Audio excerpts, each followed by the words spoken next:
స్థానిక సంస్థల ఎన్నికల్లో ఆమ్ ఆద్మీ పార్టీ పోటీ చేస్తోందని ఆ పార్టీ రాష్ట్ర కన్వీనర్ సీర రమేష్ కుమార్ ప్రకటించారు. గుండూరు బ్రాడీపేటలోని ఆమ్ ఆద్మీ పార్టీ కార్యాలయంలో గురువారం ఏర్పాటు చేసిన మీడియా సమావేశంలో ఆయన మాట్లాడారు. గతంలో 3 సార్లు ఢిల్లీలోనూ ప్రస్తుతం పంజాబ్లో ప్రభుత్వాన్ని ఏర్పాటు చేశామని గుర్తు చేశారు. ఢిల్లీ అసెంబ్లీలో ప్రధాన ప్రతిపక్ష పార్టీగాను మరొక 3 రాష్ట్రాలలో ఎమ్మెల్యేలను కలిగి ఉన్న గుర్తింపు పొందిన జాతీయ పార్టీ ఆమ్ ఆద్మీ పార్టీ అని వివరించారు. నాణ్యమైన విద్య, అందరికీ అందుబాటులోకి వైద్యం, 24 గంటల విద్యుత్, త్రాగునీరు, పారిశుద్ధ్యం, మహిళా సంరక్షణకి పార్టీ అత్యంత ప్రాధాన్యత ఇస్తుందని చెప్పారు. సమావేశంలో ఆమ్ ఆద్మీ పార్టీ రాష్ట్ర ఉపాధ్యక్షులు డాక్టర్ టి సేవాకుమార్, తాడికొండ నియోజకవర్గం కన్వీనర్ రాచపూడి వెంకట నరసింహారావు పాల్గొన్నారు. కమిటీ అలాగే అన్ని జిల్లాల్లో ఉన్న కమిటీలు పనిచేస్తున్నాయి. అందులో భాగంగా ఇప్పటికే మనకి స్థానిక సంస్థల ఎన్నికల్ని ప్రకటించడం జరిగింది. ఈ జనవరి నుంచి మొదలయ్యే స్థానిక సంస్థల ఎన్నికలన్నింటిలో కూడా ఆమ్ ఆద్మీ పార్టీ రాష్ట్రంలో పోటీ చేయబోతుంది.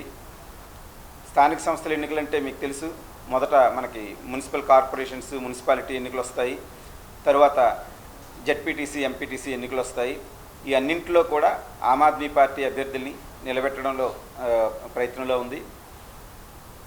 అలాగే ఈ సందర్భంగా నేను మీ పత్రికాముఖంగా కోరుకునేది ఏమిటంటే, ఎవరైతే మెచ్యూర్డ్ రాజకీయాలు అంటే ప్రజాసేవ చేస్తూ ప్రజలను ప్రలోభ పెట్టకుండా ప్రజాసేవలో ముందుండి ప్రజాప్రతినిధులుగా ఎన్నికవుదామనుకుంటున్నారో, ఓట్ల కోసం రకరకాల ప్రలోభాలను గురి చేస్తున్న ఈ కాలంలో ప్రలోభాలు చేయకుండా ప్రజల సేవ మాత్రమే చేస్తూ ప్రజలకు అందుబాటులో ఉంటూ లోకల్గా ఉన్న సమస్యల మీద పోరాడుతూ ప్రజలలోని ఒక మంచి నాయకుడిగా గుర్తింపు తెచ్చుకొని ప్రజాప్రతినిధులుగా అవుదామనుకున్న వాళ్ళందరూ కూడా ఆమ్ ఆద్మీ పార్టీతో పనిచేయడం కోసం ముందుకు రావాలని ఆమ్ ఆద్మీ పార్టీ కోరుతున్నది.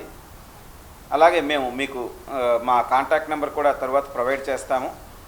ఆమ్ ఆద్మీ పార్టీతో కలిసి పనిచేయాలనుకునే వాళ్ళందరూ కూడా ఆమ్ ఆద్మీ పార్టీ వెబ్సైట్లోకి వెళ్ళి రిజిస్ట్రేషన్ అయ్యి మమ్మల్ని కాంటాక్ట్ చేయొచ్చు. అలాగే లోకల్ కాంటాక్ట్ నెంబర్స్ మేము తర్వాత ఇచ్చే లోకల్ కాంటాక్ట్ నెంబర్తోనైనా కాంటాక్ట్ అయ్యి మాతో కలిసి పనిచేయడానికి ముందుకు రావాల్సిందిగా కోరుతున్నామండి. ఇక ప్రస్తుతం మన రాష్ట్ర రాజకీయాల పరిస్థితి మీరు అందరూ అబ్జర్వ్ చేస్తున్నారు. రాష్ట్రంలో కూటమి ప్రభుత్వం ఉంది. టీడీపీ, జనసేన, బీజేపీలతో కూడిన కూటమి ప్రభుత్వం. ఈ కూటమి ప్రభుత్వమే కాకుండా మన పేరుకి ప్రతిపక్షమైన వైఎస్ఆర్సీపీ కూడా బీజేపీ చేతుల్లోనే ఉందన్న విషయం మన జరిగిన వైస్ ప్రెసిడెంట్ ఎన్నికల్లో, ఉపరాష్ట్రపతి ఎన్నికల్లో మనం చూసాం. అందుకు రాష్ట్రంలో ప్రజల పక్షాన నిలబడి పోరాడగలిగే ఏకైక పార్టీ ఆమ్ ఆద్మీ పార్టీ.